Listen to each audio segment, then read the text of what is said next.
આજના સમયમાં માણસને માણસ માટે સમય નથી, તો કચ્છના ભુજના માધાપર ગામે મહિલા મંડળ અબોલ જીવની સેવા કરી પુણ્યનું બાથું બાંધી રહી છે। નોકરી, ઘરકામ અને જવાબદારીઓ વચ્ચે સમય કાઢી બહેનો દરરોજ અબોલ જીવો માટે ખોરાકની વ્યવસ્થા કરે છે। કીડીઓ માટે કીડિયારું, માછલીઓ માટે પણ વ્યવસ્થા, શ્વાન અને ગૌવંશ માટે રોટલા ઘડવાની કામગીરી કરે છે। વરસાદ હોય, ઠંડી હોય, તડકો, 365 દિવસ એક દિવસ પણ તેઓ ચૂક્યા વગર અબોલ જીવની સેવા કરે છે। કીડી માટે કીડિયારું છે, માછલી માટે છે અને ગાયો માટે પણ ચણ હોય છે।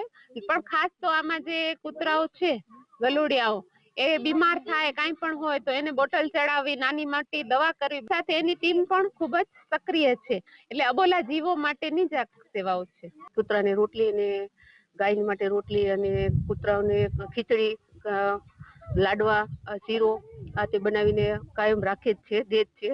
5 કિલોની ખીચડી હોય અને રોટલી હંમેશા દર અઠવાડિયામાં 2 વખત રોટલી બને છે અને રોટલી 10 કિલોની કે એટલી તો હોય જ છે અને 15-20 બહેનો જોડાયેલા છે।